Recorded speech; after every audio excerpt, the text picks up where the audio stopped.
Et salut à toutes et à tous, ici Max Strat, votre croupier et organisateur pour cette nouvelle saison de la MML, j'ai nommé la MML Make It Rain. J'espère que vous allez bien, on se retrouve en ce début de semaine 2 pour la compétition et surtout pour parler review, puisqu'on est évidemment dans le MML Review Show consacré à la Week 2, et sans plus attendre, on va commencer tout simplement avec les infos de cette semaine, à commencer par Surdy qui depuis la week 1 semble très motivé pour nous offrir des pronostics de qualité et surtout en quantité, puisque pour le coup, comme vous le voyez, on a droit à de sacrés pavés, mais c'est très apprécié par les autres coachs et par moi-même, évidemment l'organisateur. Ça fait plaisir de le voir aussi enthousiaste et de vouloir proposer son avis tout simplement sur l'ensemble des matchs, mais attention à pas trop s'emballer quand même, hein.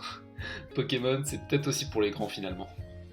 Autre news de la semaine qui s'est passée hors du tournoi, Braze, le coach des HBC Ninetales, aura eu l'occasion de se rattraper de sa défaite en main event face à Kaikit en faisant tout simplement top 8 du régional VGC à Lille. Énorme GG à lui, on a même eu droit à son quart de finale commenté en direct sur le stream officiel, ça régale et encore une fois GG parce que ça fait plaisir, surtout qu'il n'était pas vraiment expérimenté dans le format VGC, donc vraiment ça régale et puis vive les joueurs de Draft League tout simplement. Sans plus tarder, on va directement enchaîner avec ce qui s'est passé cette semaine. Quels coachs ont tiré leur épingle du jeu? Quels coachs sont en très bonne posture? Et qui va devoir faire le moins d'erreurs possible en week 3 pour espérer se qualifier en playoff? C'est ce qu'on va voir tout de suite avec le résumé des matchs de la semaine. Victoire tranquille des Toulouse Black face au Funky Fennekin. Compliqué pour Lucide de trouver la solution malgré une capacité assez phénoménale à rentrer dans la tête de son adversaire. Le Sizor Mega qui fire le duel face à Tsarina, je pense qu'on s'en souviendra. Une game malgré tout bien contrôlée par TONS qui aura parfaitement su rebondir après sa week 2. C'est plus compliqué pour Lucide qui est déjà en 0-2. Bientôt plus le droit à l'erreur pour le coach des Funky Fennekin, il va falloir faire attention et surtout on se donne rendez-vous en week 3. Le match même de cette semaine opposait les Kilo Watibé au Paris en Pharos, je dis bien même parce que Kappa a encore su nous surprendre, et évidemment pour le pire. Le Milotic qui tape une sieste face au sweeper adverse, même les pronostics de Sordi ne l'ont pas vu venir celle-là. Une belle occasion de troller pour les autres et finalement une défaite assez amère pour Kappa. Cresserel continue son départ canon et semble vraiment persuadé que sa draft est forte. Suite du feuilleton, la semaine prochaine. Parasect contre Pichu Academy, ce n'était pas l'affiche la plus attendue de cette semaine et le duel Toxa face à Clotilde dès les premiers tours du match nous ont plus ou moins donné raison. Surdy ne l'entendait cependant pas de cette oreille et a rapidement posé une énorme pression à son adversaire. Vae est tombé dans la provocation et va laisser passer cette game. Pas de haut de classement pour lui cette semaine, mais les deux coachs restent en très bonne posture pour la week 3 à venir. Autre gros duel de la semaine, les Great Tusker Outsiders ont cherché l'embrouille au 312 Negapix, mais bon, fallait clairement pas chercher Dixel cette semaine, puisqu'il était en mode Fast and Furious, des explosions, des effets spéciaux incroyables à base de murs lumineux ou de danse du feu, et surtout de l'action à revendre. Le pire enrageux éphémère de Florent aura bien essayé de mener la révolte, mais ce sera un peu trop juste pour revenir dans cette game. Le main event de la week 1 n'est plus qu'un lointain souvenir pour Dixel, et Flo n'a déjà presque plus le droit à l'erreur dans la compétition, va falloir s'accrocher. Sans doute la plus grosse surprise cette semaine, les Belgicolta ont pris le dessus. Plan très entreprenant de la part de Ced, Kenny avait juste décidé de s'en foutre royalement, et pas moyen pour le coach des Furfrolivés de break le corps Crobat plus Goudra.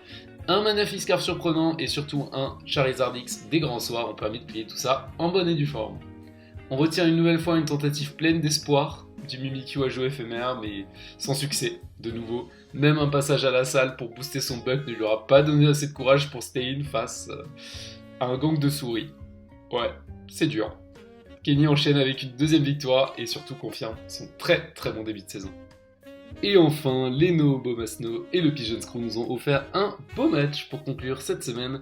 La pression a été mise de chaque côté, mais hélas pour MXF, c'était aussi l'heure du thé. Sinistra a sorti sa meilleure performance dès la week 2 avec 4 kills sur ce match pour le Pokémon qui ne coûte que 3 points et Butter a encore une fois de plus réussi à traumatiser son adversaire avec un set pour le moins surprenant. On va désormais passer aux awards de la semaine qui s'est particulièrement distingué à mon sens, et en premier lieu pour cette semaine j'ai décidé de donner le Coach of the Week à Kenny des Belgigolta. Encore un outsider, mais on retient surtout une game clean, un bait de encore par le Famignol qui probablement rentrera dans l'histoire de la compétition et surtout le début d'une potentielle win streak, qui sait.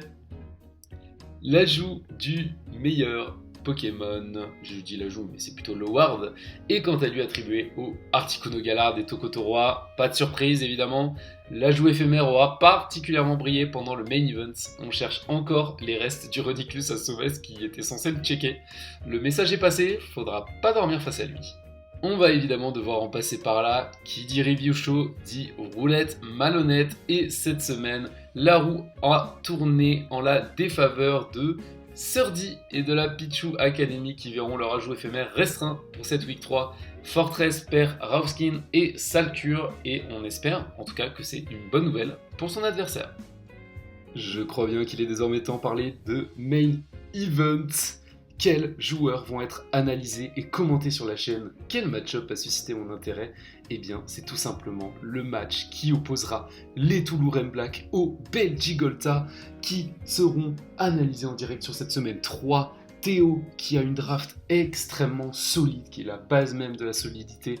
Primarina, Mega Sizor, Zeraora, tous ces Pokémon, voilà, une week 2 très très solide. Et en face, on a Kenny, l'outsider, qui pour le moment, avec une draft pas forcément incroyable, hein, on se rappelle dans les dernières du Power Ranking, un équilibre pour le coup un peu à l'opposé de celle de Théo, et pourtant en 2-0 avec des perfs extrêmement solides, et en tout cas un capital confiance qui ne peut qu'être à son maximum. Donc j'ai vraiment hâte de voir l'opposition entre ces deux joueurs qui ont à peu près autant d'expérience, mais sur le papier, c'est quand même Théo qui part favori. Est-ce que Kenny va encore une fois nous surprendre? C'est ce qu'on verra.